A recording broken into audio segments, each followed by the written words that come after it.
దృష్టి మన్నించి యేసు వైపు చూడాల్సిన సమయం ఇది. I've seen God do staggering miracles all over the world. యేసయ్య ప్రపంచ వ్యాప్తంగా అనేకమైన అద్భుతాలు ఆశ్చర్యకార్యాలు చేయడం నేను సాక్షిగా. But I did not do any of them. నేను వాటిని చేయడం లేదు. It is not my touch you need. అది నా యొక్క శక్తి సామర్థ్యం కాదు.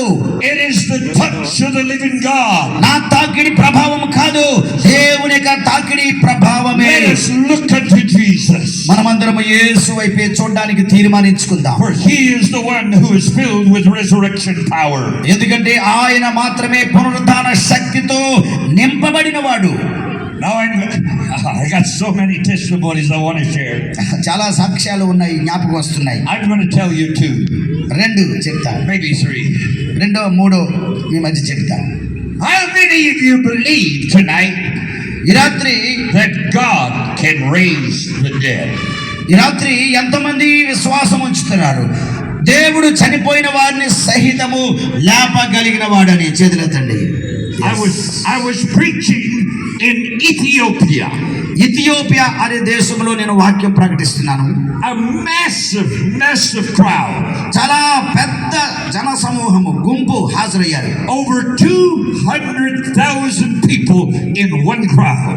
మరి ఒక గ్రౌండ్ లో 2,000కు పైగా గ్రౌండ్ లో కూడుకున్నారు. God was healing cripples and blind, so many. అక్కడ కూడా దేవుడు అద్భుతాలు చేస్తూ అనేకులను బాగు చేస్తున్నాడు. గుడ్డివారిని, కుంటివారిని. People in desperate condition were beginning to come. They were walking for miles and miles and miles, walking. No lorry, no taxi, no tuk-tuk. మరి అక్కడికి రావాలని చాలా రుగ్మతలతో, రోగములతో బాధపడుతున్న వారు, కారులు లేవు, టాక్సీలు లేవు, నడుచుకునే ఆ సభలోకి వచ్చారు. And one family had an old lady that was paralyzed and she was dying. మరి ఒక స్త్రీ ఉంది ఒక కుటుంబంలో, ఆమె పక్షవాతముతో బాధపడుతూ సన్నగిలుతూ చనిపోయే స్థితిలో ఉంది. So they thought, we might as well give this Jesus a try. మరి వారు ఒకళ్ళు అనుకుని ఉంటారు, ఈ సభల్లోకి వెళ్తే యేసు ప్రభు ఏం చేస్తాడో చూద్దాం అనుకుని వచ్చుంటారు. They knew that she might die before they got to the meeting, but they carried her for miles and miles through the jungle. వారు అనుకున్నారు, ఈ సభ వరకు కూడా ఈమె బ్రతికుంటుందో లేదో, అయినప్పటికీ మనం ప్రయత్నం చేద్దామని ఆమెను పట్టుకుని వచ్చారు.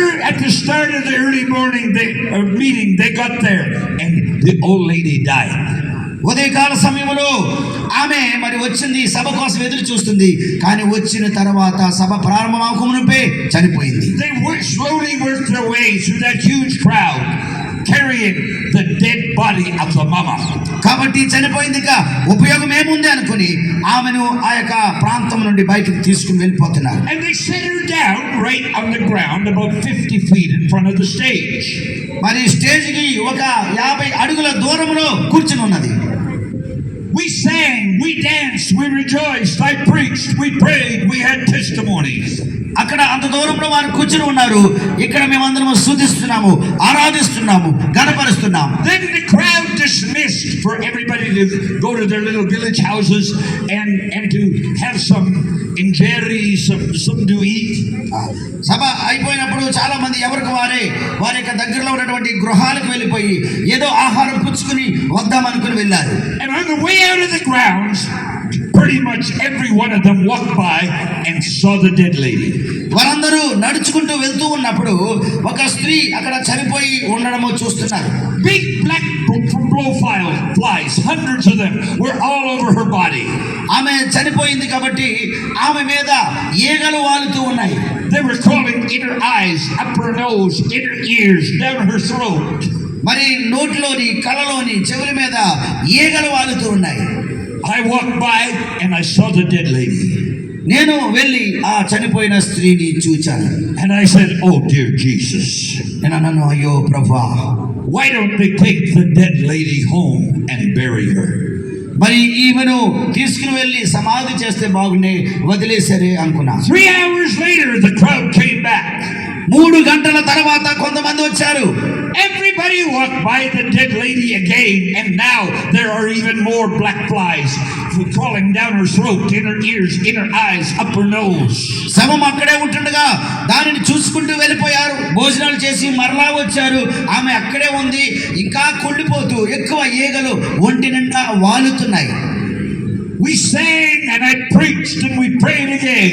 మరలా మేము అది చూడలేదు. మేము ఇక్కడ స్తుతిస్తున్నాము, వాక్యం చెబుతున్నాము, గణపరుస్తున్నాము. Cripples and blind are on the stage testifying. వేదిక మీదకి వచ్చి స్వస్థపడిన వారందరూ కూడా సాక్ష్యాలు చెబుతున్నారు. All of a sudden, the entire crowd just went crazy, cheering and chirping. మరి ఒకేసారి ప్రజలందరూ ఇటువైపు మానేసి అటువైపు తిరిగి చూస్తూ కేరింతలు కొడుతున్నారు, సంబరం చేసుకుంటున్నారు. I wondered, what is going on? అందరికీ ఏంటి ఇక్కడ జరుగుతుంది, అక్కడేం జరిగింది అని అందరూ ఆశ్చర్యంగా చూస్తున్నారు. I looked around. నేను కూడా అటు ఇటు చూశాను. Standing on the stage behind me stage వెనక ఒకరు was the dead woman.